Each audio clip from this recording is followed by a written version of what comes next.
Alrighty, and good morning or good afternoon, depending on where you're from. This is Kurt Frankenberg, the founder of RadioActive Trading and author of the Blueprints, and I'm joined by my good friend Mike Chepka.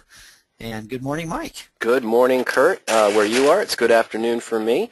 Happy early New Year's to you and to everyone online. And in light of that, we're going to be showing some new material today that I have yet to have seen as well. Something you presented last night for the Denver Options Group, is that correct? Or the Colorado Options Group?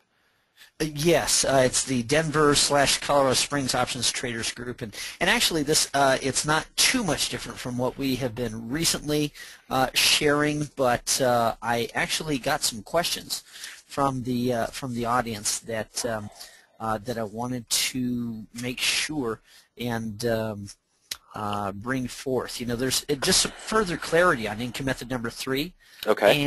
And further clarity on income method number 5. And of course, as always, the radioactive trading setup of the married put. And Mike, I don't know if today we're going to have a chance to get over to your silver wheaton position, but I did tell everybody about it. I told them how embarrassed I was.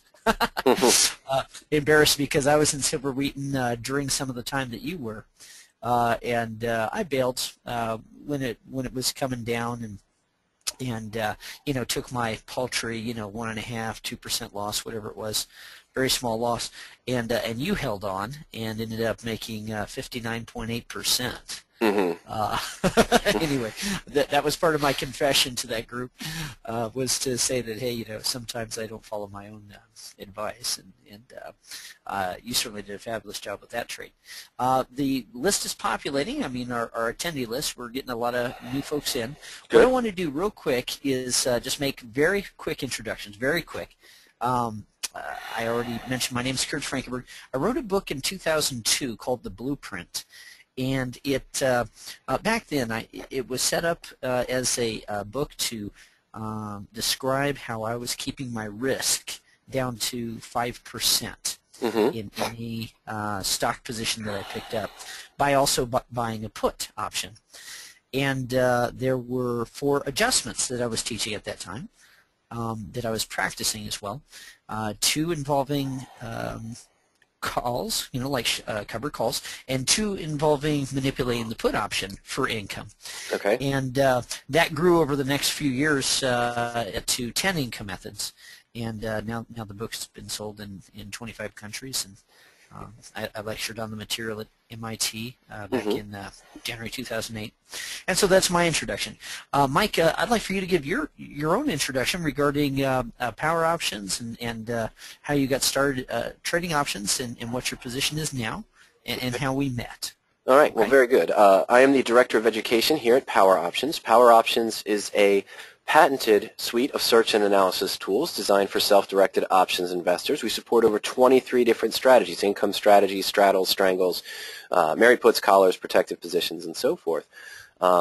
We have patented search screens where you can identify just those positions that match your personal risk-reward tolerance and what you're looking for, and a powerful set of portfolio tools to help you track, manage, and evaluate rollouts. Essentially, all the heavy lifting and all the math is done for you.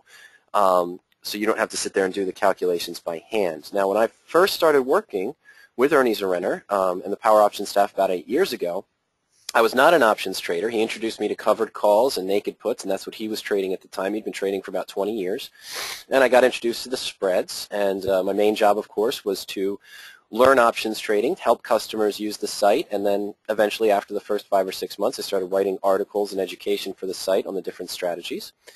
And over the time, you know, over the first 5 or 6 years of trading, I did covered calls, I did naked puts, I played with calendar spreads, iron condors, and I always found the problem that a lot of my customers had, or a lot of our customers had, I should say, where at times I would give back more to the market than I was making. Now, I did play around with standard collars a lot. I branched off of covered calls and went into standard collars. But 3 years ago, I got a call from one of my customers, and we were in a coaching session, free coaching session, and using the historical tools, the customer wanted to see how they could identify long stock positions and buying a put option that was far out in time and deep in the money. And I said, well, I can show you how to do that, but I don't understand what you're doing here. You're putting so much into the position, you're not going to make a dime. until the stock moves up maybe 10 or 15% to cover the cost of the put. So this doesn't look like a good position. I understand you're limiting risk, but I don't get it. And he said, well, why don't you join me for my free webinar in a couple days, and I'll show you exactly how to get it. Of course, the customer was Kurt. And what we ended up doing is I went to his free webinar, and I was so impressed with the technique that I invited Ernie to join me. And Ernie attended the next 2 free webinars, and he was so impressed with the techniques that we decided to partner up with Kurt, and we enhanced our tools and power options for the married put menu and the portfolio menu to work specifically with his techniques. And I've been trading these techniques in my personal account for the past 3 years now with very good results. Very, very good. They are good results, Mike. I think you've been doing better than me by an order of magnitude. So, bully for you. That's a great part about RadioActive Trading is that it's an overlay onto what you already do. You know, the things that Mike trades and the criteria that he uses to enter trades and exit them are different than mine. But see, RadioActive Trading is not about entries and exits. It's not about timing and fundamentals analysis. It's not about any of those things. It's about, number one, limiting risk, and number two, using nested plays. And we're going to be showing those today, nested plays that when you do them, they will reduce your risk. I'm going to show, Mike, a ratio call spread. This is what I lectured about last night at the Options Investors Group for Denver/Colorado Springs Option View Investors Users, I think, group. A ratio call spread is where you buy 1 call and sell 2 against. What's wrong with that idea? Buying 1 call and selling 2 calls to finance it. Well, by itself, you're going to end up with essentially a bull call debit spread with a naked call option. And the problem with a naked call is that it carries with it an infinite risk. If the stock goes up to infinity, then, well, that won't do that, but as the stock shoots up in a high price, you're on the hook to essentially to buy shares of stock to deliver them at that lower strike price, and that can be significant losses. You know, Mike, not very long ago I did ratio call spread on Chipotle Mexican Grill. But it wasn't harmful. It wasn't harmful to me. In fact, to the contrary, it was a really good thing. But normally, if you're naked a call and the stock zooms up like Chipotle did, that could hurt you badly, couldn't it? Yes, absolutely. Now, what we're going to show today, I don't know what kind of options trading everybody is into right now, okay? And I don't want to talk over anyone's head, but I know that a few folks do a ratio call spread. I'm going to show how to do it with 0 risk today. 0 risk. In fact, it's kind of a guaranteed benefit to do the ratio call spread in a certain context, in a certain category. So so far, Mike, we're getting oh gosh, a lot of folks doing cover calls, a lot of folks doing spread trades. That's good. Nobody's saying options mean no likey. So we have a pretty sophisticated audience. This is marvelous. Okay, since so many folks are doing covered calls, I'm going to talk a little bit about covered calls. Oh, we did have a couple of folks jump in there and say, well, you know, I'm not too excited about options. Well, you know, here's the thing. There's only 2 reasons why, as a trader, you should not like options. And the first reason is that you don't understand them. And the second reason is that you've gotten burned by them. And both of those can be cured by education, okay? And we're going to give some free education away today. I think it's really important. Okay, let me go ahead and close and share the results of that poll. We had 3% in that category, options mean no likey. Guys, listen, you know what? After today, you will like options. And the reason is that you'll see the benefit that using them properly can do for you. 62%, oh, we got a straight up tie there, Mike. Look at that. 62% doing covered calls and 62% doing spread trades. That's marvelous, okay? 48% doing long calls and puts. Okay, that's our second place winner. And some other folks are really daring. They're using naked calls or naked puts. Very nice. Okay, Mike, let's go ahead and mention, please hold your questions until, it says end right here, but we're actually going to stop maybe a couple of times, okay? Don't hold your questions all the way to the end, but please do hold your questions until we say, okay, we're ready to take some questions. Here's why. Mike and I have been doing presentations like this for about 3 years together, partnering up. And we've anticipated what most of the questions are, and the answers are kind of already nested within the presentation. Okay, but there will be some questions that we may not have anticipated, or that we really want to answer as part of a response. Okay. Now, speaking of responses, if you'll participate in the polls and the prompts, this will help you retain the information. I want to involve everybody in the learning process, and it's going to help Mike and I to pace the presentation, know who we're speaking with, and how best to serve you. Okay. All right. So, Mike, let's see. I'm going to make a bold promise to everybody. This webinar is being recorded, right? Yes, sir. Okay, we're going to post this for the next 24 hours or so. It's not going to be posted for long, so if you want to refer somebody to it and have them come back, this is a really important deal. I'm going to make a bold promise right now. I'm going to show you a simple truth, and it's the principle that all successful traders have said over and over, but without the practical directions on exactly how to do it. Okay? Now, here's your first prompt. All right, you ready for this, audience? Cut your losers short. This is the first part of the famous trader's maxim of how to make money over long term in the market. Okay, cut your losers short, and you finish the sentence. Okay, I'm sure that a lot of folks, enough folks, have been around that they've probably heard this saying. Cut your losers short, and help me finish the sentence, guys. Let the losers run. No. Somebody wrote in, let the losers run. I think he was joking. He put exclamation points in the smile. Let your winners run, says Jay. Very good. Okay. We don't want our losers to run, do we? Oh, he says, oops. Very good. Okay. All right. So cut your losers short and let your winners run. Okay. Now, do we always do that? Do we, Mike? No, not necessarily. I mean, a lot of times we'll focus on a position where the return looks exaggerated or it almost looks too good to be true. And we say, yeah, I really want that return. If things work out, I'm going to make a great return, and this will, counter some of those losses I've taken recently. But normally that position is going to take on a lot more risk than the potential return that you can make. That's right. Now, a lot of times folks say, hey, look, you can't go break taking profits. And I guess that's true. Okay, you can't go broke taking profits, all right? But you can go broke by not following the first part of that sentence, right? The cut your losers short. Well, what if you could guarantee that you would always cut your losers short? Would that at least help with the equation? I believe so. I know it would.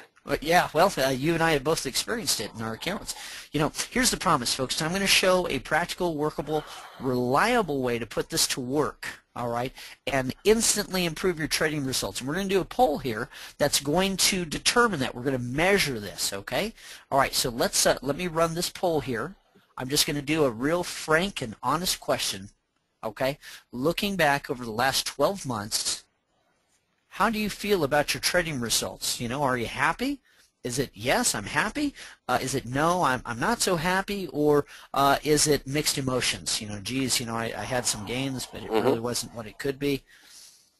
Okay, yes, no, or mixed emotions. And last night we had a pretty good turnout. I would say probably 25% of the folks in the room said yes, I'm happy with my trading results. When I went around the room and raised hands again, a lot more folks raised their hand after I shared what I'm going to share today. And I think we're going to have a measurable response here today too. Okay. All right, Mike, that poll's been up there for 45 seconds. I figure that's probably enough time. Let me go ahead and close it and share the results. All right, we've got 21% saying yes, and the remaining 79% saying no. Now wait a minute. Did they say no, or did a lot of them say mixed emotions? Well, I've got a lot of them saying mixed emotions. That looks like our popular vote for the day on this particular poll. That's the winner, isn't it? 43% mixed emotions. And, they say that in a bull market, everyone's a genius, as the market as the market's going up. But still, we have what we normally see. We have an 80-20 split, don't we here, Mike? Yes. Now let's explain why we're saying that, though. Oh, okay. Well, I'll do that. The 21% that said, yes, I'm happy with my trading results, they're probably very comfortable, feeling very good because they beat the market or maybe even beat their own expectation. Maybe they did better than they thought they were going to do this year. They are happy with their trading results. 36% straight up said, no, I'm not happy. Okay. And then 43% said mixed emotions, which in my estimation, it's just an easier way to say no. Right? It Yeah, we certainly didn't. isn't yes. No, it's Yeah. not. We didn't say that we're happy, and most likely the people in the mixed emotions category have made some profits, had some good trades, but then they ended up with some losses that countered all of those gains. And this isn't to single anyone out or to poke any fun, because that's exactly how I started with Right. with And me my too. trading. Mm-hmm. Right. Before I learned how to cut my losers short, the winners, I had some really good winners, but I also had the losers gobble up most of that. And in fact, in one single really bad trade where I was over leveraged, I didn't understand leverage, I was over leveraged, I erased all of my gains plus all of my capital. Mm-hmm. Mike, I got in trouble. Yeah. Okay. But that was over 10 years ago. Now I've learned how to never put myself in that position again, and that's what the whole book is about. And folks, it's been very well received the world over. I'm going to give away for free this principle, okay? And it will instantly improve your trading results. That's my tall order that I'm claiming that we're going to do today, okay? Mm-hmm. Now we've had some folks after coming to the live webinar, we've had some folks say, hey, look, this is more instruction. This is better and more practical instruction than I ever got in one of these, $3,000, $5,000 seminars. Mm-hmm. Okay, and this is what I'm giving away. Now, since I'm giving this away, and I'm claiming that it'll absolutely transform your trading results as it has for, thousands of users, I'm giving this away for free today. But in return, I'm going to ask something from you. Okay, is this fair enough? At the end of the webinar. Now, this whole thing isn't a sales pitch, okay, but at the end of the webinar, I'm going to give about a 3-minute sales pitch, okay? We have a special end-of-the-year offer for some products and services that will even further enhance your trading. Mm-hmm. I don't want anybody to get involved with, spending any money unless I fulfill my promise. I'm going to show you now how to instantly improve your trading results, but if I do fulfill that promise, I want you to think of us first. Okay? Mm-hmm. I want you to feel like it's only honest to take advantage of the offer if it's fairly priced, has an ironclad risk-free guarantee. Okay? So is that fair enough? I'm just going to pose that question. Folks, is that fair enough? If I do fulfill the promise, you should maybe think about investing further in your education. Okay? We got some fair enoughs? Yeah. Yep. Thomas, Bill thinks it's completely fair, and Vic, he answered in as well. So I think Okay. Yep. I think that's a fair Thanks, assessment. gang. Yeah, and we're having more of them roll in now, aren't we? Okay, all right. Thanks, Michael. Thanks, everybody. Okay, now, so let's get started, okay? That's fair enough. Let's get started. Here's the saying again, cut your losers short and let your winners run. Now, I'm just going to ask, does the strategy of selling covered calls go along with that idea? Does it or does it not? I know the answer. Okay. Why don't you go ahead and, somebody else knows the answer. Rich answered in, no, it doesn't. Okay. The strategy of selling covered calls, it kind of does the opposite, doesn't it? What about selling naked puts? Well, it's a parity trade. The naked puts is a parity trade. It has the same exact risk-reward profile as a covered call. So it does the same thing as a covered call does. Yeah, essentially, Richard wrote in, he says limiting gains. So essentially, both of these strategies would limit gains. So it's not congruent with the let the winners run thing. Does it still carry risk? Yes, it does. Okay, so the cutting the loser short thing may not work out. How about vertical spreads and condors? Do they let winners run? For example, is there any more that you can get out of a condor than what you received at the beginning? No, the vertical spreads have a maximum return and they have a maximum risk as well. And a lot of people might say, oh, well, that means that you have a guaranteed exit. You know your maximum loss up front. Well, you do, but when you set up those positions correctly to have the higher probability of being successful, you might be looking to make 15 or 40 cents while risking $5 or 40 cents. So you're usually in about a 10 to 1 or 9 to 1 risk-reward ratio. one loss can wipe out your 10 previous trades, and that can come back to haunt you. That's right. Okay, so they don't necessarily let winners run. Okay, I guess you know, a vertical spread, for example, a bull call spread or a bear call spread, or you know, bull put, bear put. They could certainly make some money, and they certainly do limit your risk, but they don't allow the winners to run. Okay, so neither one's really congruent with the idea that we all know is how traders make money. The way traders make money is by cutting their losers short, letting their winners run.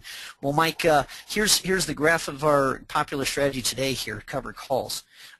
It looks kind of backward, doesn't it? I mean, if I was to come to you with any other investment idea, and I was to say, hey, Mike, I've got an idea. You know, I could make, just, you know, 3 or 5% if I'm right. But if I'm wrong, I stand to lose, you know, 20, 30%. Does that sound like a good investment to you? No, that doesn't sound very lucrative to me. I got to make sure that I'm right 80, 85, 90% of the time in order to make money in that way. Right. Okay. And the big complaint that covered calls traders have always said to me is that it seems to sort the winners out of the account. Right? you know, you might have 10 stocks in your account and you sell covered calls against, you know, and you know, 3 of them shoot way up, 3 of them trade sideways, and 4 of them go down, or something like that. The ones that go down are the ones that are trading sideways. Those are the ones that you are stuck with, and the big winners, they're gone. Yes. They're gone. That's not letting the winners run, is it? No, not at all. Okay. I had this crazy idea about 10 years ago. Maybe I ought to flip that hockey stick graph upside down, which is actually right side up when you think about it. Okay. Now, I should point out that this is not my graph, okay, or this is not my graphic. Both of these I borrowed from the Options Express education site. Now, it correctly says that the risk in a protective put or married put situation is it is safer. Okay. It is certainly a bullish technique. Okay, you're buying stock. That's the lion's share of this technique is the purchase of stock. Okay, and of course, if you're long on stock, you're bullish. Right? But is the reward limited or unlimited?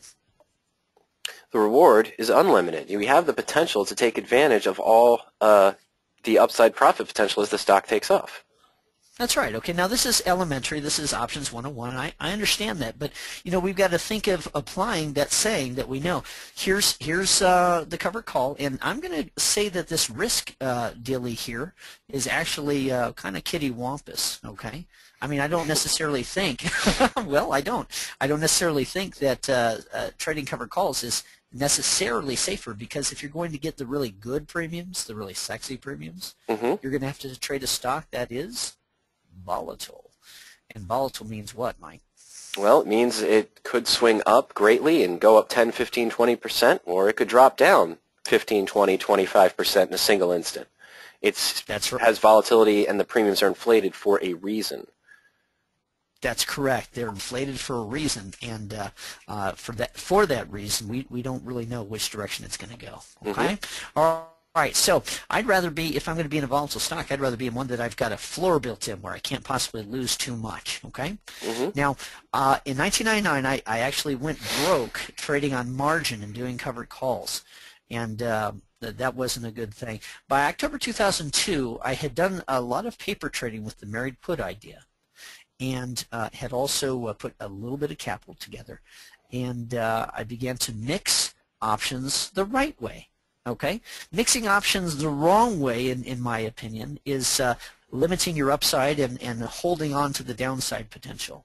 Mixing them the right way is going with the upside potential being unlimited and cutting your losers short. Okay, Mike, I bought into Amazon at 1609.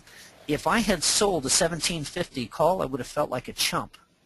Instead, I bought a $20 put, and when Amazon went to $63 over the next 13 months. And oh, by the way, that put was out 2 years, okay? When Amazon went up to $63, I said, man, I've got a winner on my hands. And not just that, Yahoo went up. A company called GoTo that got swallowed up by another company that I also traded called Yahoo. They all did really well, okay? And I was blogging about it, and pretty soon folks were asking, hey, look, have you written a book? And I said, no, but I will. And I said, I'll write one if you'll buy it. And I actually took pre-orders, true story, took pre-orders before actually sitting down to write the book. And I did disclose that. I told everybody, hey, look, if there's enough interest, I will take the time. And, if not, I'll refund your money. And after we received thousands of dollars worth of orders, I said, well, I guess I better sit down and do this thing. Okay, so that's how we did it. Now, early on, what I began to do was give away something I call the sketch, which is like a mini blueprint. And I found out that if you give things away that have great value for free, then amazing things begin to happen. Look at Google, for example. Google gives it away free, don't they? Yes. I mean, the information that you and I go to at Google, it's a valuable service, and it doesn't cost us a dime. Okay? Now, the blueprints and related products have sold over $500,000 all over the world, and so for that reason, I continue to give things away free.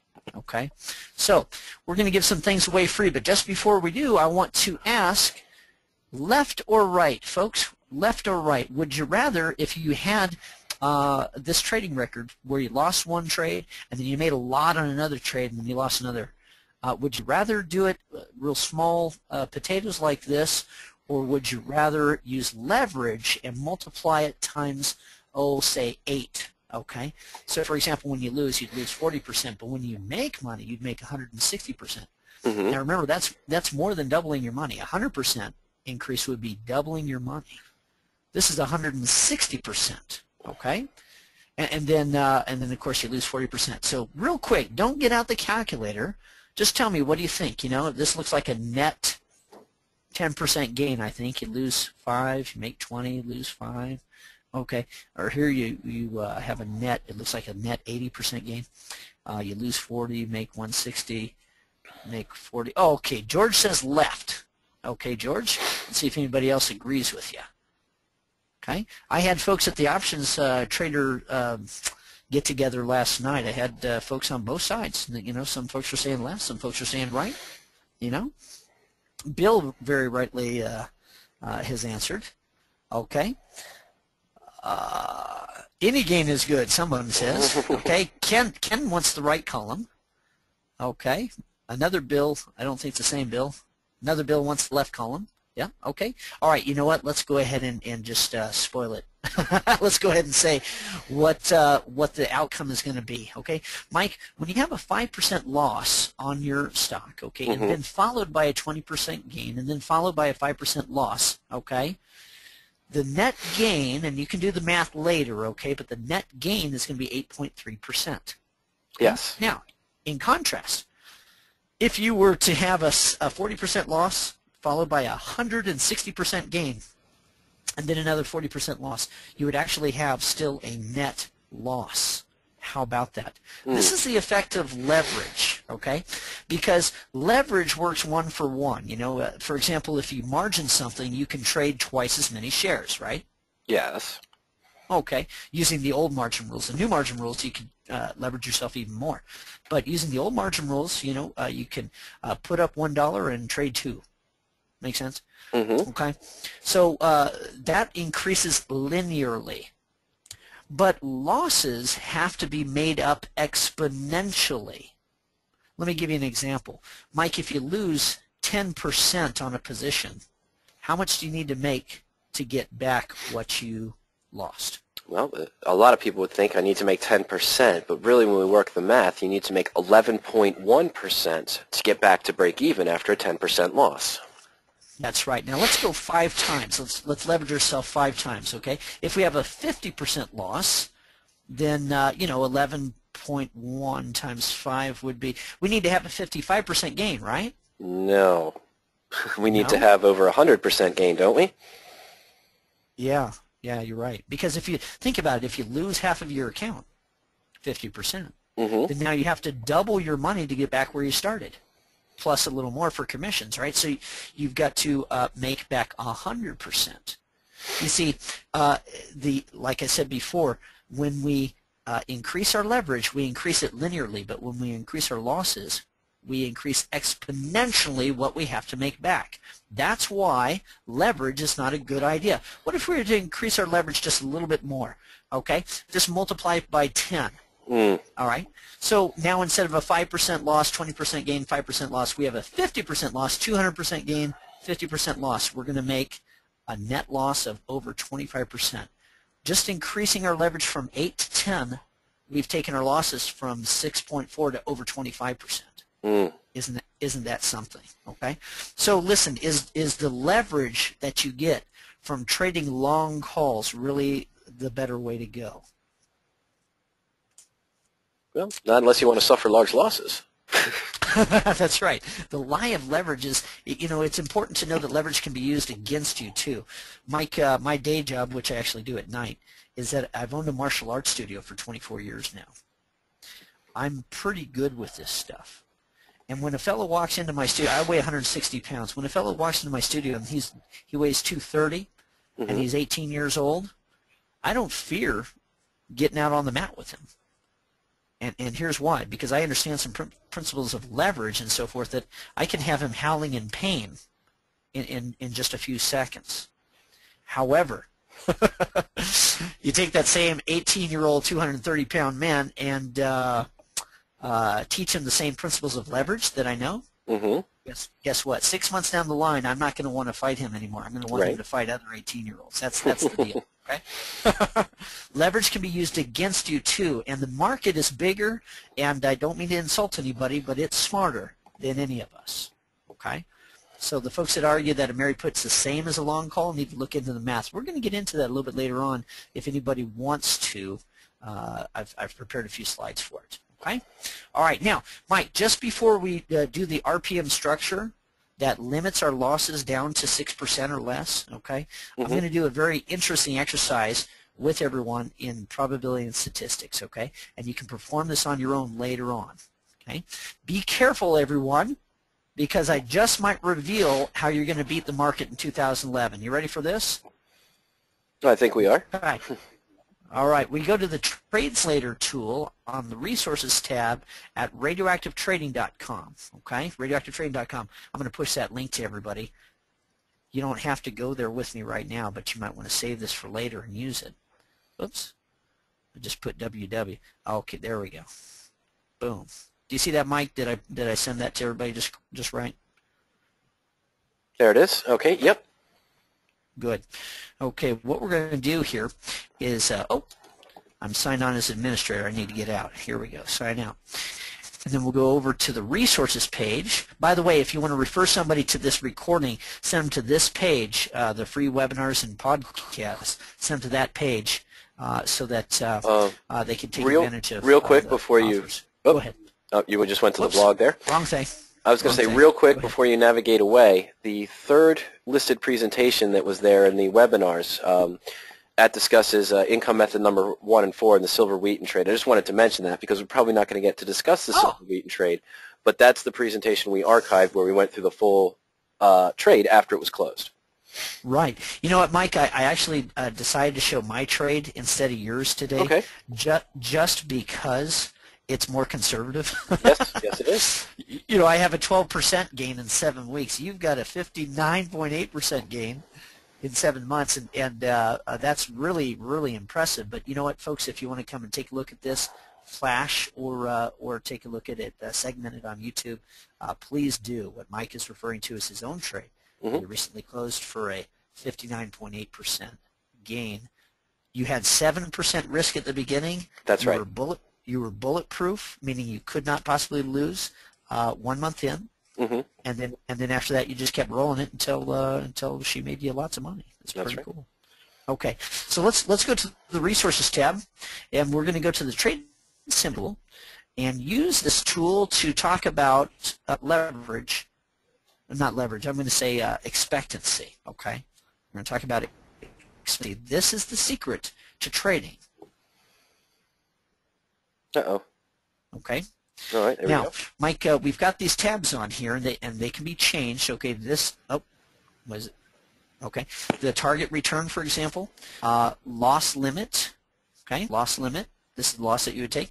Probability loss. Let's just do a coin toss for now, 50%, and the starting amount of $10,000. Okay, now, Mike, if we were to use this idea of a target return, this has nothing to do with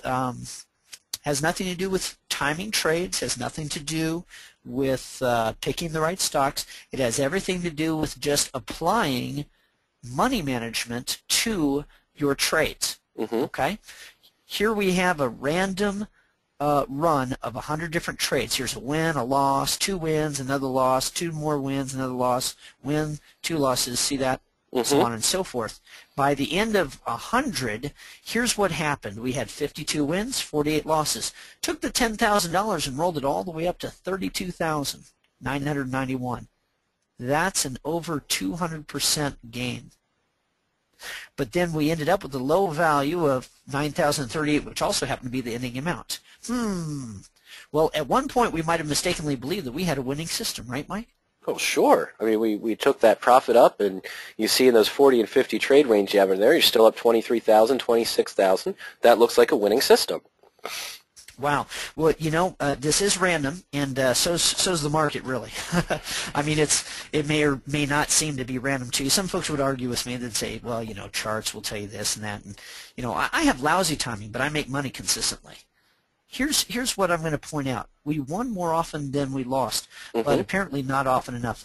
And win often. Let me run that simulation again and see if, you know, it's every time, so I don't know what's going to happen. Oh, simulation false. I don't know what happened.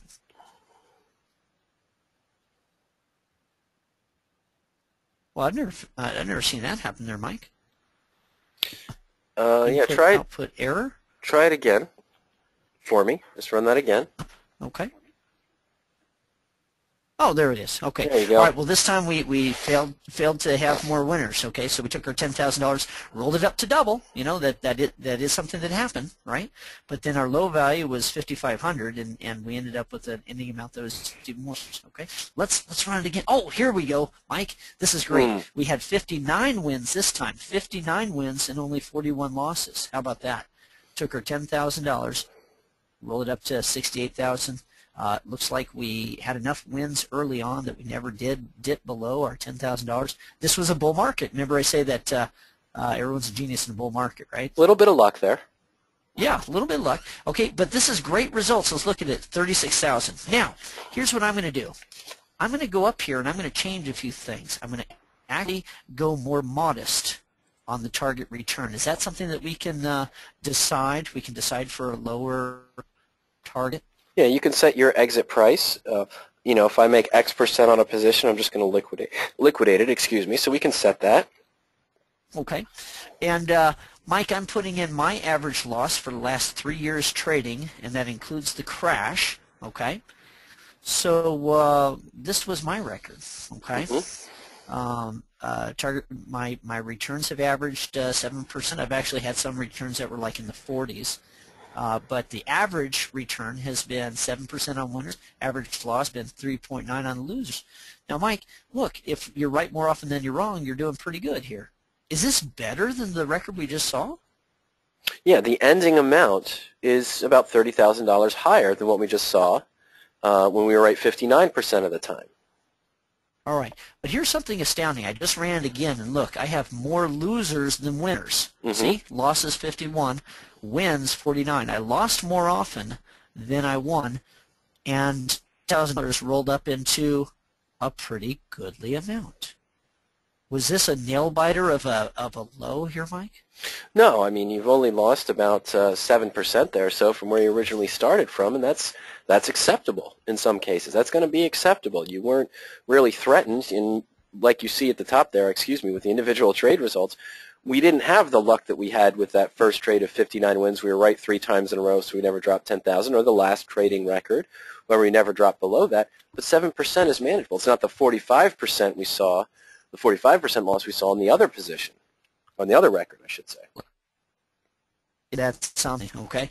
So you can actually wrong more often than you're right and still make money if you skew your expectancy. Let's take that loss limit, make it 6%, take our target return, you know, still conservative, make it 10%.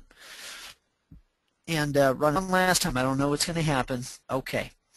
So not bad. Here's what I'm going to encourage everybody to do. I'm going to encourage you to go to that page on RadioActiveTrading.com. Not right now, of course. We're in the middle of a presentation.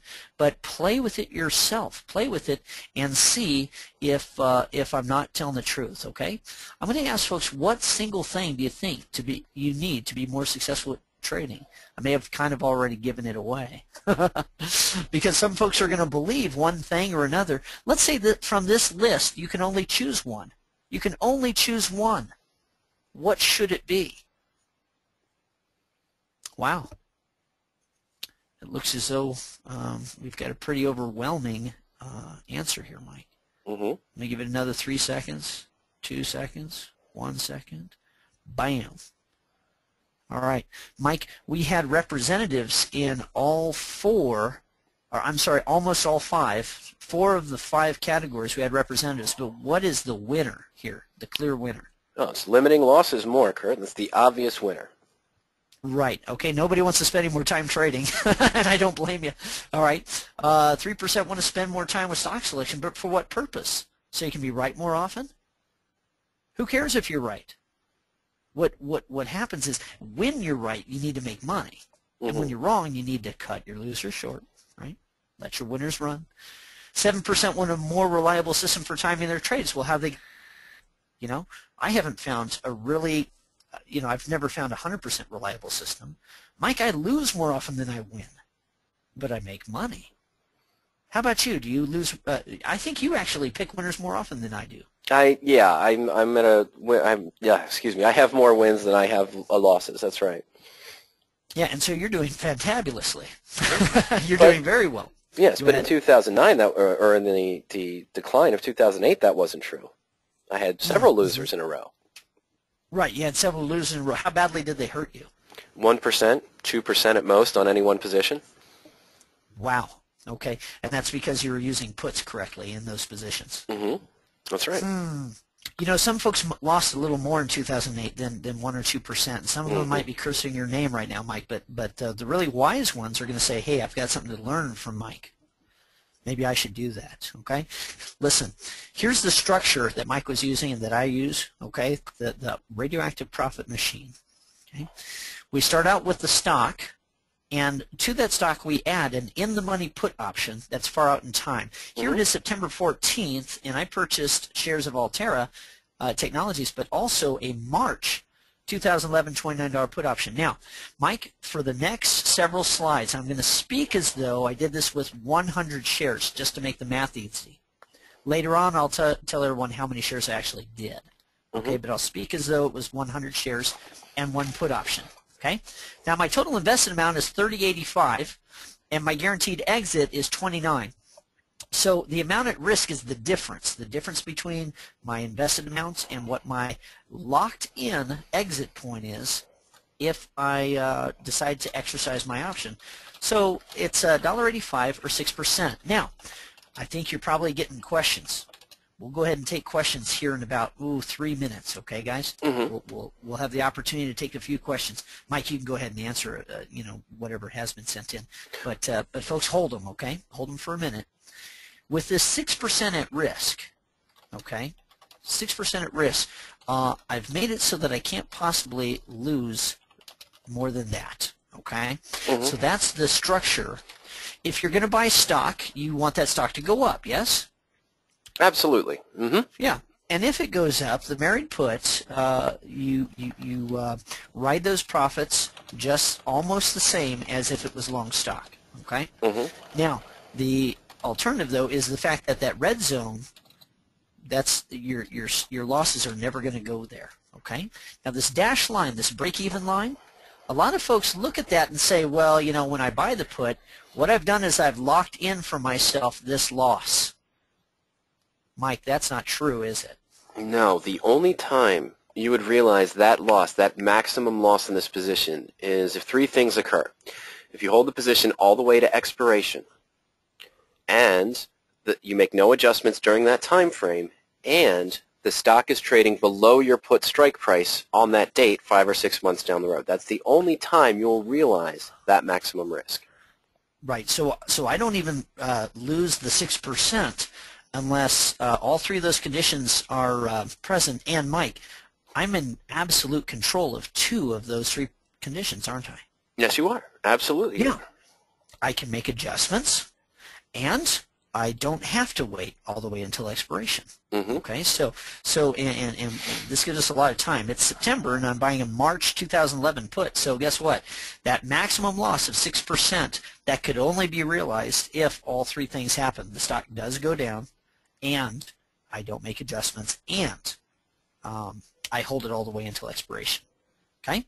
All right. Now, real quick, let's just do a comparison of three different plays on the same stock. First, just buying the stock. Second, doing a covered call. And then third, a married put position. Okay? All right. And right after this, we'll take a few questions. Okay? Now, if the stock goes up 20%, what's your gain when you own stock? 20%. 20%. That's easy. All right. Now, a covered call would cut our winners short, wouldn't it? Yes, we would have capped our gains to whatever the potential percent assigned would be. And then before everyone jumps on me and says, oh, you can always roll the call, you can always do this. Well, sure, but if the stock moves up 20%, you're going to end up paying 15% of that premium back into the position to roll the call. So really, when you open the covered call by itself, when you're assigned 3%, maybe 4% potential return. That's right. Okay, we'll be generous and say, hey, it's a 5% gain. Okay. Now, a married put would yield less. Why? Because we purchased the put option, and they did add an expense into the mix. Okay, so the married put goes up, but it goes up less. Yes. Okay. Now, let's start over. Let's do a new play. Okay. Let's say we've closed those plays. We closed our stock at a good time. Okay. Or we were forced to close our cover call play. Right. Or the married put, we closed using the same criteria as the long stock. Okay. So we're out. And we're going to take our money and reinvestment, and then, ooh, the stock goes down 20%. Well, how much do we lose with the stock? 20%. 20%. Okay. And then the covered call loses less. Why does it lose less? Because we received premium. That countered some of the loss in the position, but we're still taking a 15% hit. Okay. All right. So we still take a hit, but not as bad because of the premium that we received. What about the married put? The way that I showed the structure, it was 6% if you, number one, waited all the way, number two, made no adjustments, and number three, the stock goes down. So, Mike, would it be safe to say that I could actually control my losses to 5% even though my 6% was my maximum risk? Yes, because in this time period, you'd still have time value remaining on the put option. You bought a put option that was 5 months out in time or more, and when the stock declined 20%, you're going to gain on the put, of course, but you're going to have time value remaining on the option as well, so you're not going to realize that full 6% loss. Right. Now we're going to look at the difference again with linear and exponential math. Mike, if I get into straight stock, I make 20%, then I lose 20%. I make 20, then lose 20. What's my net? Well, you want to say it's 0%, but is that really true? That's not true. Yeah, it's actually a loss. It's a net loss of 4%. Okay, because a 20% win. Would you go along with me on this? If you multiplied $100 times 1.2, then you would have 20% gain. Right. If you were to multiply it times 0.80, that would be a 20% loss. Right. Yes. 100 times 0.8 would be 80, so that'd be 20% loss. Okay, well, let's do one and then the other. We multiply our $100 a share times 1.2, that's 120, and then we multiply our $120 times 0.8, we end up with 96, and that's how math really works. You make 20%, lose 20%, you're underwater. Not good. Okay, well, what about the covered call? We make 5%, and then we lose 15%. Is that better? No. No. We're getting up with a net loss of 10.75. Keep in mind, this is the same stock.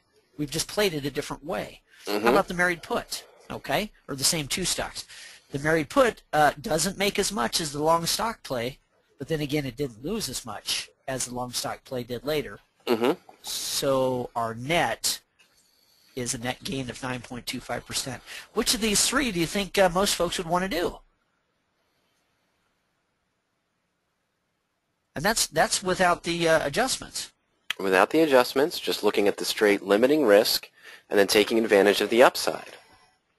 Right. Okay. Same market, different end results. You want to cut your losers short, remember, and let your winners run. Okay. Well, let's ask what we've done for folks so far. Okay. First of all, does this fit? Does the saying fit now?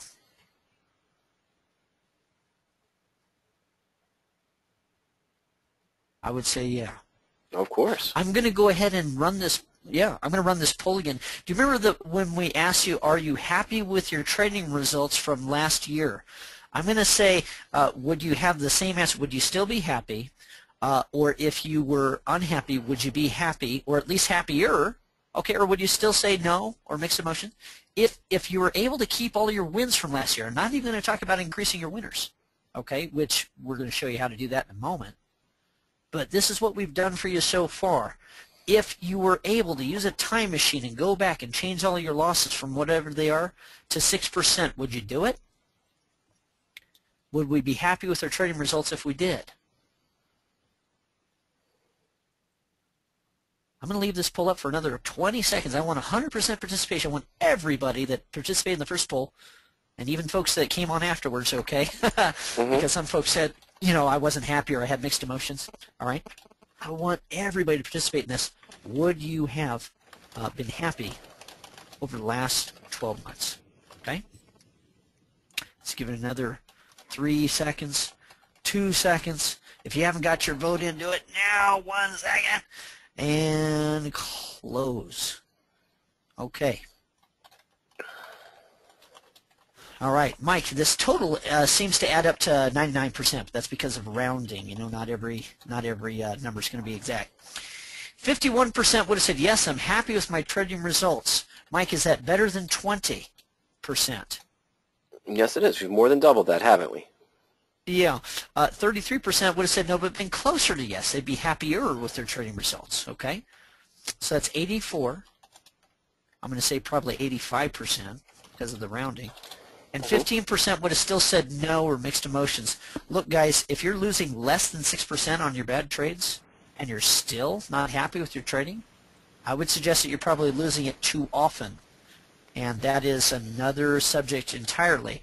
But just using what we've shown you here so far and shown you for free, Mike, we've got 85% of our audience would be in a better position now than they were last year.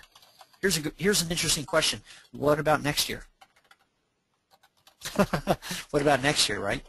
What do you want your answer to be then? Okay, folks, we can take a few questions right now, just a couple. And I'm going to show you as I promised, the ratio call spread that is riskless. It introduces zero risk, and in this case outperformed a covered call trade by 133%. I'm going to show that here in the next few minutes. Mike, do we have any questions that are good to share with the whole group? Well, yeah, we had one come in from Barney. He had a couple follow-ups, but he says, you don't mention commissions and you assume a pretty large percentage move in the stock. Most stocks don't move up or down that much. And yeah, I mean, we didn't mention commissions, but in the examples, you know, to properly compare apples to apples, we didn't show the commissions in anything. The commissions on the covered call trade would be the same on the married put. You've got 2 legs and then you've got an exit. You know, they would have been the same there. And we're not attempting here to state that, you know, the married put way will always be better than any other position in any given market. That's not what we're saying. We're trying to reinforce the idea here that this technique works over the long term because you're properly focusing on limiting risk first and then looking at the returns later. That's the key. That's letting the winners run and cutting your losers short. And we're not saying that this is always going to outperform a covered call strategy in every market, or this is always going to outperform a long stock. Kurt had mentioned a little bit about that SLW trade. If I had the crystal ball, Barney, and I went back to May when I opened that position and knew the stock was going to move up from $17 to $41 over May to December, I might not have done a married put. I might have done something completely different. I might have just bought the stock outright and let it go. But I didn't know that, and I didn't want to suffer the large percentage risk. Even if I was using stop losses and the stock had an aftermarket or pre-market gain, I could get stuck with that position. Yeah. Mike, some folks didn't have a 59.8% gain in the last 7 months. You know, some folks just didn't do that. Yeah, and yet you did with the married put position with a few adjustments. So Folks, I'm going to say that it's probably a real good thing for you to look into. One other Go quick ahead. thing I wanted to address here. I think this is related to this, and it's asked by Tuan, is Yes. what is the break-even price? Well, you can look at this many different ways. See, when Kurt opens this Altera position, buys stock at 27.35, buys the put at 350. Oh, you could have left the screen where it was, Kurt. Oh, I see. Okay. Mm-hmm. And Got yeah, it. that graph shows the break-even price. But again, if Kurt held this position, all the way to expiration, made no adjustments, stock stayed below the put strike price of 29, on March expiration, the break-even's 30.85. When Kurt first opened this position, he could have turned around and liquidated it. He could have sold the stock for 27.35 and maybe sold the March 29 put for 340. As soon as he opens the position, he's only at a 5 or 10% or 10-cent loss, just the difference between the bid-ask. The break-even's going to be different every day. See, on the first day he opens this position, the break-even might be 27.38. On the second day, it might be 27.39. We're taking advantage of the long time value of that put option because it's not going to decay as rapidly. Right. And you know what, Mike, a lot of folks, the break-even point, that's a good point, okay, and I've actually prepared some slides for this. The break-even would be if the stock goes to 30.85, that would be the break-even if it wasn't for the fact of the time value that's remaining in this put, okay? Now, some folks have argued, and I think maybe you thought this too, about 3 years ago when we first met. Mm-hmm. You thought I wouldn't make a penny until the stock got to $30.86, right? Yes. Because we know that the put goes down as the stock goes up. Well, listen, I want to challenge that. I want to show this to everyone. This is a real dollar trade. This is something I actually did, okay, just here recently, and it's a little more conservative than a little more conservative return, I should say, than what you got there, Mike. But it's still, this is a solid game. I want to show everybody how I did it. Okay. I never had to let that stock get to 30.86 before I was what we call bulletproof. Mm-hmm. And I'm going to show two spread trades. I think our spread traders are going to really enjoy this. Okay. All right. I call the adjustments income methods because they're almost always done at a credit. If they're not done at a credit, we do something to increase our return later to guarantee a higher increase. Now, remember when you probably first saw that RPM setup? You thought to yourself, hey, $3.50 for a put option? Man, that raises my cost basis. That's like, man, that's like more than 10% of what the stock is right now. Mm-hmm. Okay? And you might think that, geez, you can't make any money until the stock gets to 30.86. Well, let's see how that works out. Okay? All right. September 24th, 2010. Remember, I put this together on September 14th. 10 days later, I do the money net. I buy one call and sell two at a higher strike. It goes like this. I sold two October $29 calls for 85 cents, bringing in a premium of $1.70. Mm-hmm. At the same time, use some of the proceeds to purchase an October $28 call for $1.45. So what's my net credit there, Mike? Well, you're going to receive a net credit of about 25 cents into the position. So it looks a little small, but you're receiving a credit of 25 cents. Okay. Now, this is set against my amount invested. You see, my amount invested for the stock and the put is $30.85. Now, putting that ratio call spread against it reduces the risk down to the cost basis down to $30.60. I still have a $29 put option way out in time. So what's my new at-risk amount? Well, you've lowered that at-risk amount down now by 25 cents. Your new at-risk is $1.60. The difference in your cost basis now, still minus the 29 guaranteed exit. Okay, so I took my 6% at risk and I converted it into, oh, I don't know, maybe this is 5%. I'm not sure exactly what it is, but I've taken away some of the risk. Okay, all right, now for the management. Okay, this is October expiration, October 15th. Altera is trading at around $29.40.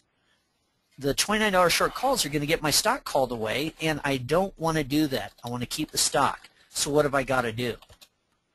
You got to close one of those calls.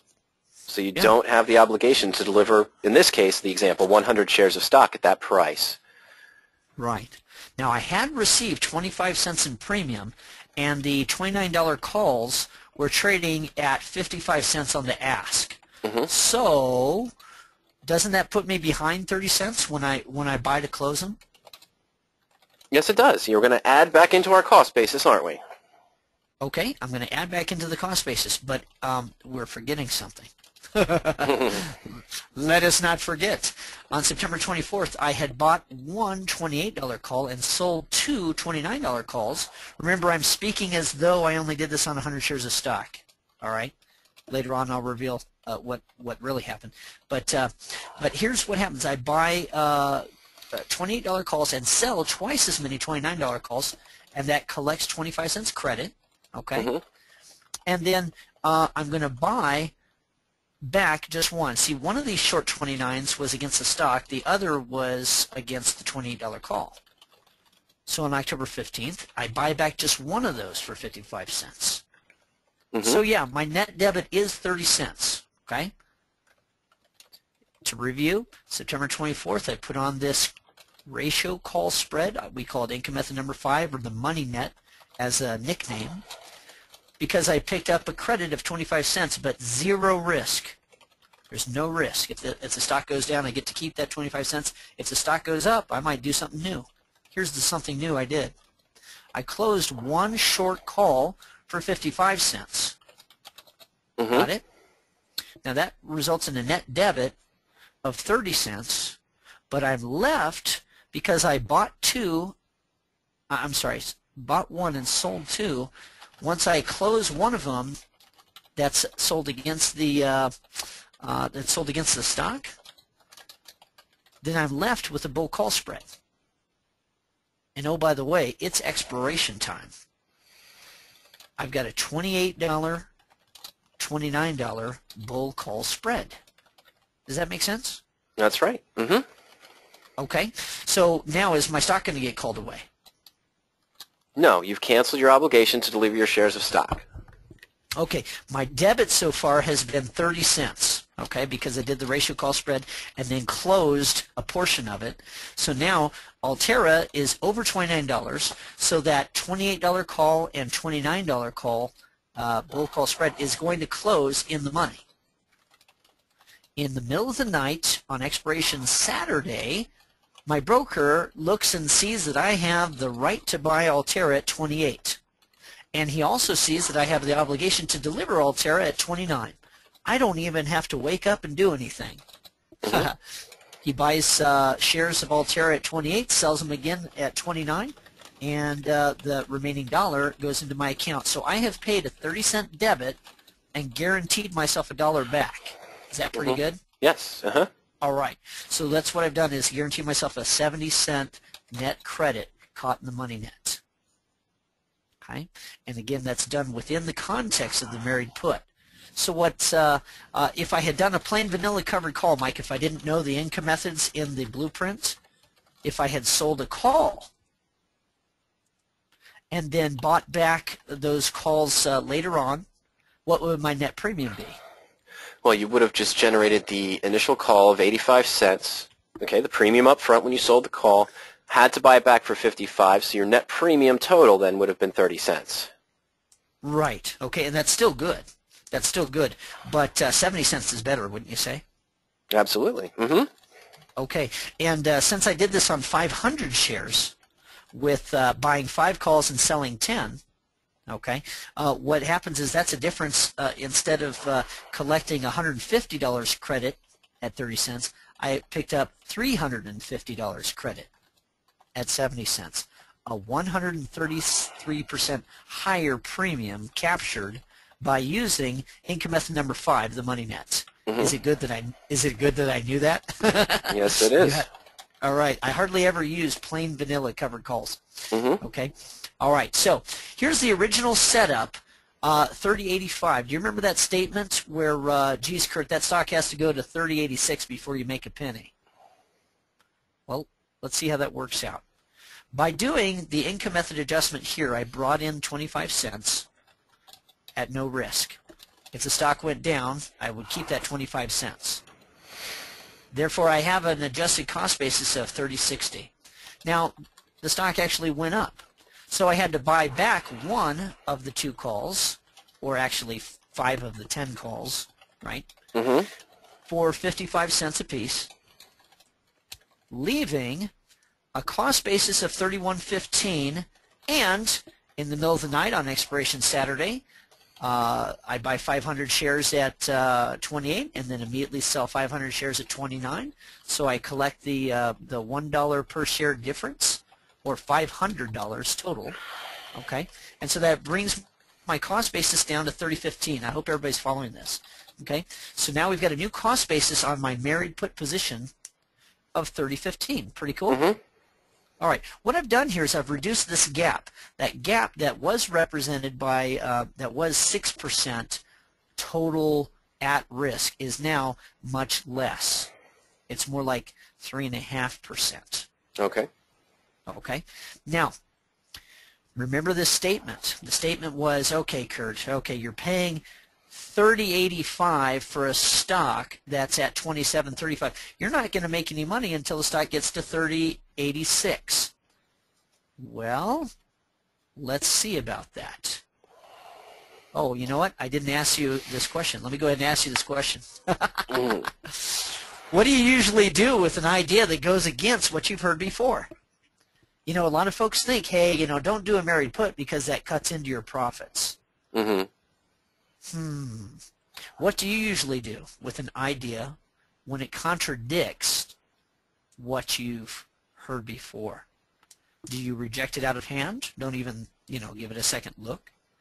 Does it bug you? But to be honest, you look at it? Do you hold on to the idea but look at it? Or do you weigh whatever's being said and test? Or do you totally go for, you know, anything anyone says? Okay, Mike, I'm going to go ahead and publish these results. Okay, 6% are real honest. You know, they say, you know what, somebody told me something else before. When I hear something different, I'm not gonna listen. Okay, 10% bugs you, but they're honest and they look at it. 16% hold on to the old idea. 68% weigh whatever's being said and tested. I'm gonna encourage everybody to do number 4 there. Weigh whatever's being said. Okay? Now, what has been said, what has been told to you before is that when you add into your cost basis by buying a put, you have made it so that your stock has to overcome that put. Well, it would have to overcome it by going up higher, right? The stock. Okay. Well, what have we done so far? We've reduced this cost basis. But also on October 15th, remember the stock is trading at $29.40, not $30.86. I did the Bulletproof Vest, income method number 3.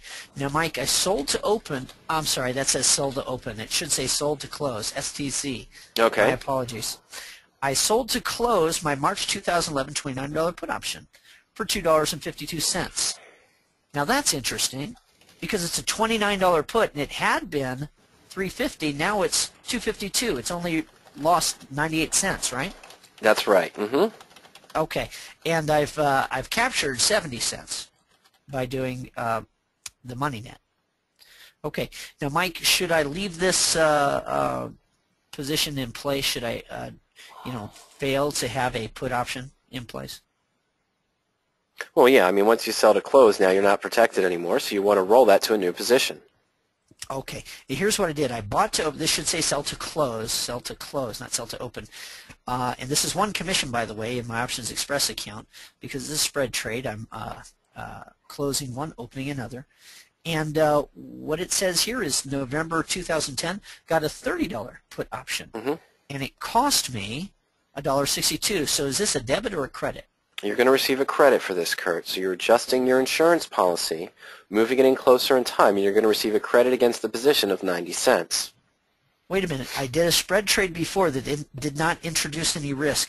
Now I'm doing another spread trade. Does this introduce any risk? No. You're actually lowering the cost basis again. Okay. So let's see what our new situation is. My cost basis after doing income method number 5, the money net, was $30.15. Now I do the credit spread, and my new cost basis for both the stock and the new put is $29.25. But what's the strike price of the new put? Well, you purchased a 30-strike put. Now, you changed it to a 30-strike put, so you're guaranteed an exit that's higher than your new cost basis. How about that? Now, here's why I did this, Mike. I did this on October 15th. Earnings were coming out on November 2nd, and I wanted to be long stock because if the stock went up, I wanted to be a part of it. On the other hand, if the stock went down, would it hurt me at all? Not at all. No. This is what we promised in today's email. Here I'm showing that exactly 1 month after putting this position on, I have guaranteed myself a $375 return. Why? Because this isn't 100 shares, this is 500 shares. This isn't 1 put, this is 5 puts. Okay? And now I have a 75-cent guaranteed return no matter what happens to the stock. Now, Mike, am I limited to that 75 cents? That's Hello, right. No, you still have your unlimited upside profit potential. Yes, if the stock continues up, I can still make more money. Okay, and guess what? That is what happened. That is what happened. Mike, what I did just then with the Bulletproof vest was I reduced the gap between the break-even and the bottom line to a negative. It's less than 0. Now I'm bulletproof. Is there any way I could possibly lose? No, you're guaranteed a profit no matter what happens next. Right. Okay. And that's the idea. Now remember, I did all of this stuff on a day when the stock's price was at $29.40. Didn't somebody say, well, geez, Kurt, you can't make any money until Altera goes above $30.85? What happens to that theory? Well, it's now changed, isn't it?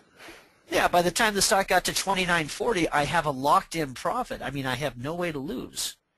I can't possibly lose. I've got a 75% profit already locked in, and the stock hasn't moved in near as much as they say I would need. Okay. Now, after the earnings announcement, I sold Altera for $33.10 a share.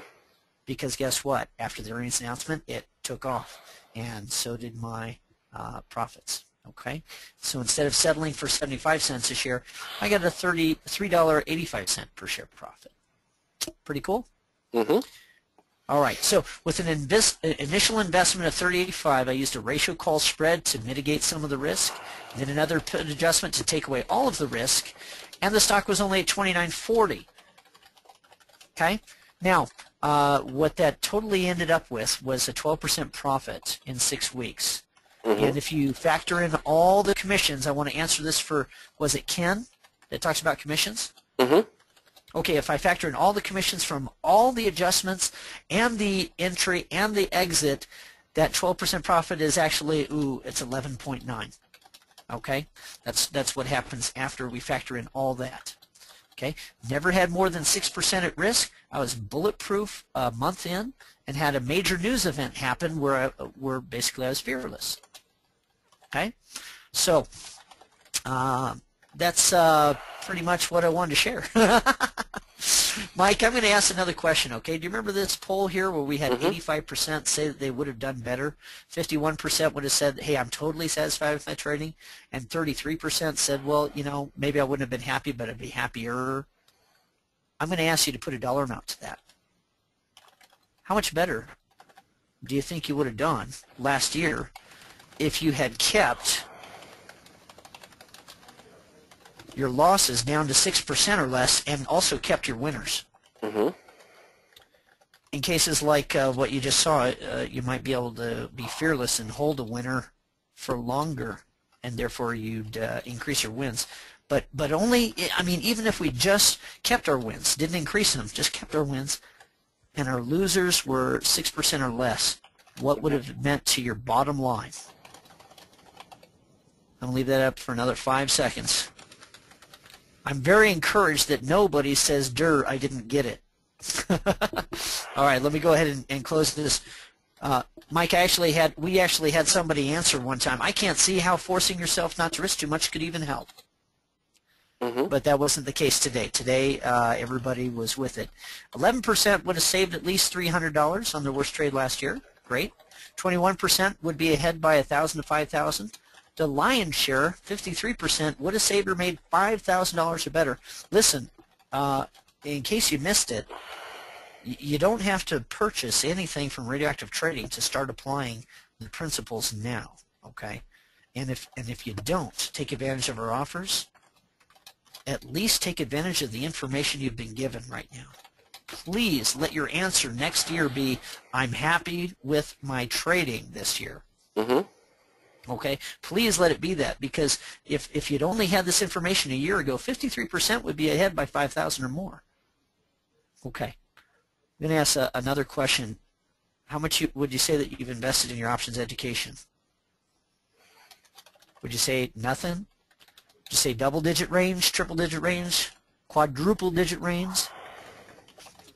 Or like me, Mike, back in 98, 99, I got the most expensive education ever from the market. Cost me more than the $5,000 range, I'll tell you that. Okay. That's worth knowing, because right now I'm going to get into the commercial announcement. Okay, we've shown, Mike, first of all, we've shown the setup that keeps us out of trouble to the tune of single-digit percents. Then we've shown adjustments that allow it so that you can take your stock higher with no fear at all. And that's only 2 of the 10 adjustments in the blueprint. And then next what we're going to do is we're going to give our offer. Okay, let me go ahead and share this result. 7% had no cost at all. They've learned everything from Wikipedia or friends or free forums. 4% have spent $50 or so on books. 30% have spent around $500 on workshops and seminars. Some folks like me have gone to these weekend seminars that cost huge amounts of money, and more than a quarter have gotten the most expensive education that's available, and that is to run it in the market and see what happens. Well, I am pleased to share about RadioActive Trading. Oh, Mike, do you see my screen again? Yeah, I'm looking at the not 100 shares, 500 shares, scalable, best part of the story. Right. The folks that said that they were spread traders, we had a large number of spread traders on the line today. Okay? I want you to observe something. Neither of the nested trades, the nested spreads that I did within the married put position, neither of them introduced any risk.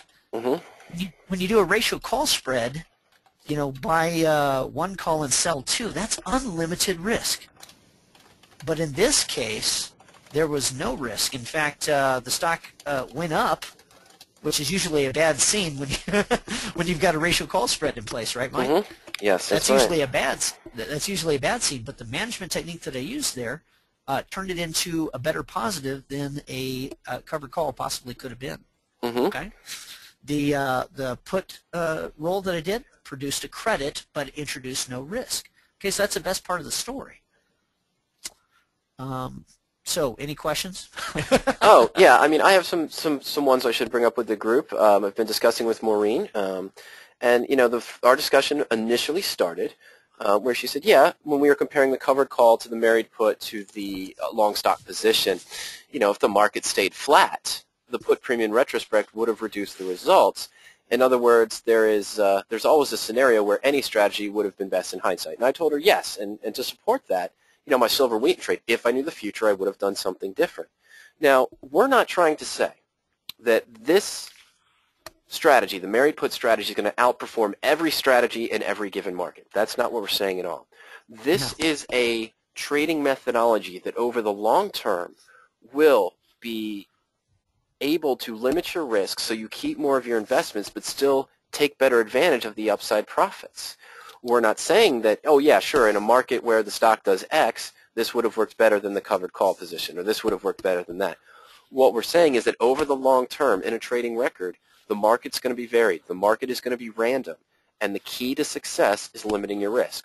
Now, with that being said, we had Steve mention something earlier. He says, okay, I get all the questions, but really get to the meat of the presentation. The meat of the presentation is not those income methods that Kurt uses.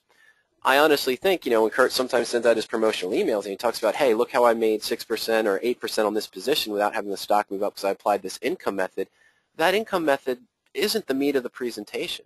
The meat of the presentation was given away in the first 20 to 25 minutes where probably the focus, 10 minutes. Probably 10 minutes, yeah, of limiting your risk and leaving your upside open, cutting your losers short and letting the winners run.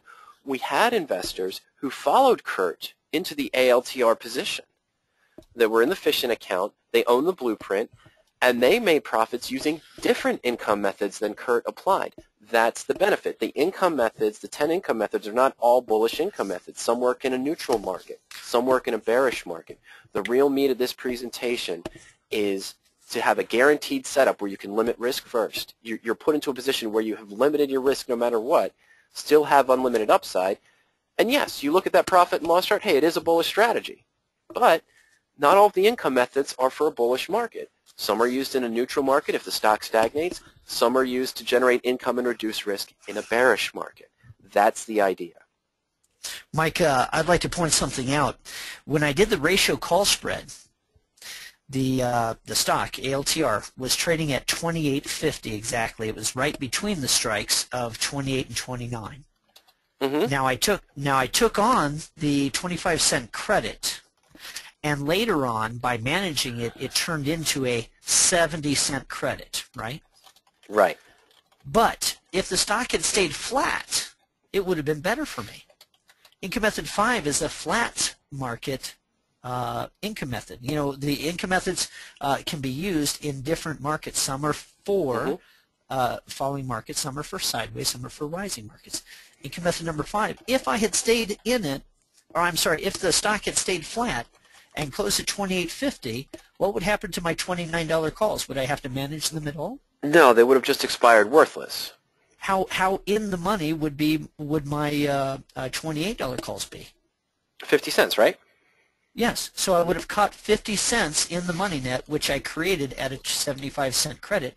I would have actually had a 75-cent capture instead of 70 cent if the market had traveled sideways. Isn't that something? Okay, so some of these techniques are actually worked. My expectation was that the market would go sideways. It went up, but you know, still did good things for me. Okay. All right. Other questions?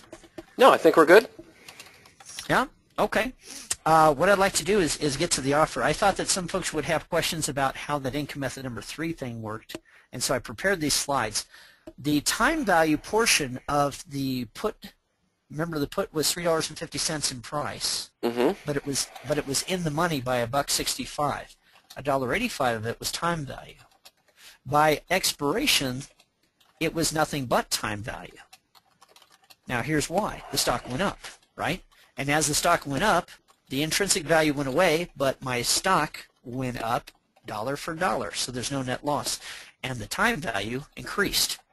See that? The time value itself increased, and some folks don't get that, but that's how that phenomenon works, and it's clearly documented in the blueprints.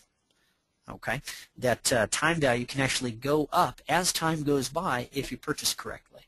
That's what I did. Okay, all right, and I did prepare another slide for folks that think that the long call is equivalent to the married put. It really isn't. You see, if you put a married put together with the same strike and same expiration, the pricing is different. And the reason for the discrepancy in the pricing is the free interest rate, risk-free interest rate, because this assumes that not only do you have the capital to trade the call, but that you also make a deposit. If you're trading all the capital that you've got, guess what? You're risking too much. We showed that exercise earlier where as the risk increases linearly, how much you've got to make. Kurt, your sound just increases exponentially. Therefore, can you hear me okay? Yeah, Can you hear me okay? Yeah, you staticked out for half a second there. Okay, very good. I wanted to say that therefore, you know, you're not doing the radioactive trading principle of forcing yourself not to risk too much. Okay. All right. So here's the review of the offer with the blueprint. This is the special end-of-year offer. It's not going to be repeated. The price of the blueprint is going up, and all these freebies are not going to be with it. So this is the single best time. What you get, I'll tell you. What it costs, I'll tell you, and what you risk. Okay. What you get, the blueprint is over 250 pages of instruction. Now, it's not necessary that you read all 250 pages before, although it is a fast read. It's not necessary that you read all 250 pages before you start applying the principles. Okay, there 10 different income method adjustments, and some folks are going to become specialized in one or more. Some folks are going to realize that they're designed for different markets and apply them different ways. There's 3 bonuses that come with it. First of all, a quick action guide, how to get started trading radioactively, how to maybe convert some of your existing positions into bulletproof positions, if that's possible. The Foundations of Radioactive Trading CD, which shows how to manage multiple positions at one time. And 2 free months of Power Options, which is Mike works for Power Options, the company that I use, and that is the best for finding these kinds of trades. And also, like Mike said before, it does all the heavy lifting for you as far as math. I used to spend hours poring over tables and trying to find the right intersection of how much risk I wanted to take. And well, you can just plug those parameters into the Power Options search tool, and it'll give it to you in seconds with real-time data. Really cool. Okay. Well, 2 free months of that is worth $79 a piece, $79 a month. So that's $158. So with the bonuses and so forth, okay, it costs $289 for the blueprint plus shipping. It's 41. I'm sorry, it's 11 in the U.S. It can be as high as 41 internationally. But let me ask you something. What if that $289 investment were a married put? Well, we have a guarantee, 100% satisfaction guarantee, okay? And so therefore the risk is 0. That's what you risk. You don't risk anything. You get the there's a 100% money back guarantee, and you may keep the bonuses. You can go ahead and trade with Power Options for a couple of months. You can go ahead and keep that Foundations of Radioactive Trading CD, which will teach you how to manage multiple positions, whether it's radioactive or not. Okay. And so there's the deal. You get the blueprint, you get the quick action guide, Foundations of Radioactive Trading CD, 2 months of Power Options. When you stack all that up, it's about $500, and it's $289 total cost, no risk. So that's it. Listen, if you read through the first 3 chapters in the blueprint and you don't feel as though I've given you the means to pay for the whole thing, I demand that you send it back. All right, I don't want you out there thinking that you got somehow gypped. And hopefully everybody that's here today feels as though they learned something. Even if you don't invest in the blueprint, you're going to at least know that I've given you some tools that a year from now your answer could be yes, I'm happy with my trading, right? Okay, Mike, do we have any input from our viewers? Any questions that we haven't handled? Well, we just had one come in at the end here from Joel. If you decide not to keep Power Options after the 2-month trial period, how do you cancel it? We don't automatically bill. It's just treated as a 2-month trial account. You have to actively subscribe to, excuse me, actively subscribe to continue the subscription after that 2-month period. Right. Don't you hate when somebody gets a hold of your credit card information, they start billing you? You know, that's not how this works. Okay, if you pick up the blueprints, then you get all those bonuses and so forth, and then you have to come and seek us out and say, hey, you know what, that was worth it. Let me continue.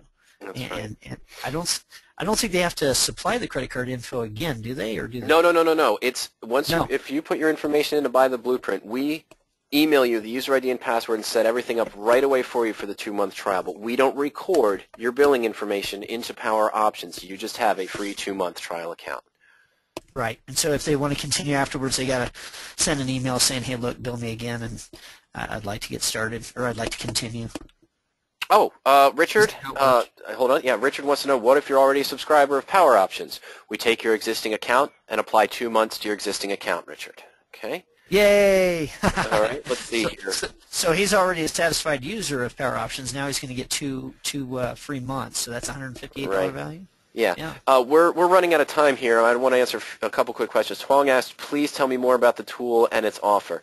You can if you go to RadioActiveTrading.com, you can review the offer. It's there in the products page for the blueprint. But also, if you go into that webinars, that free webinars and podcast menu that we shown, there is an hour-long presentation there just on using the Power Options tools for radioactive trading. We didn't have time to go into the Power Options tools today, but you can watch that webinar at any time.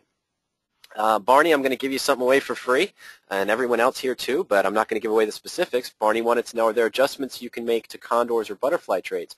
No, but income method number 8 takes advantage of using a condor on the RPM, which can be very profitable in a neutral market. All of the income methods that are discussed, they're discussed in the context of an RPM. So we don't advise doing the butterflies there, but income method number 8 takes a look at doing the condor in 2 different forms, right, Kurt? There's an A and B there for income method number 8. Yeah, and again, it's nested trades. It's trades that are put within the context of already owning a married put and don't introduce risk if they're done correctly according to the dictates in the blueprint.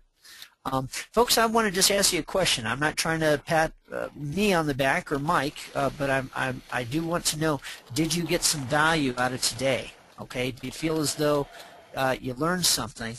And please text that in, with your question thing, or maybe participate regarding what we've given away for free, the setup of the radioactive profit machine, income method number 5, which is the money net, really outperforms covered calls in a lot of situations, and the bulletproof vest, income method number 3, which you can use to make yourself bulletproof if there's an impending news event, some kind of announcement or earnings. Okay.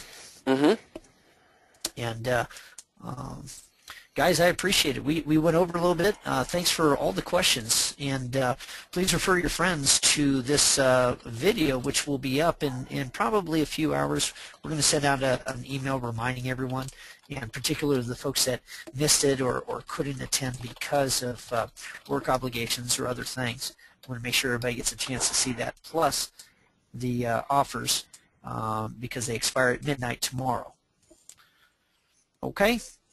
All right, I'm going to close this poll and share the results. There was more than, you could choose more than one in this particular, so it's going to add up to more than 100%. Nobody said I'm a lousy businessman. How about that? Well, I'm not allowed to vote in the polls, so... How about that, Mike? Okay, Mike, thanks so much for all your input today, and I appreciate everything that you do all year round, but especially this year-end offer. And I want to thank everybody for coming today, and we'll go ahead and wind her up, and I guess this is the last one for 2010, yes? That is correct. We're not doing a webinar tomorrow because most people will be out, but starting on Tuesday of next week, and we'll start doing the presentations again, and then on, of course, Wednesday we'll have some Power Options webinars, and on Friday next week we'll have some Power Options webinars as well. Very good. Alrighty, sir, and alrighty, folks, we'll see you out there. Happy trading, and goodbye for now.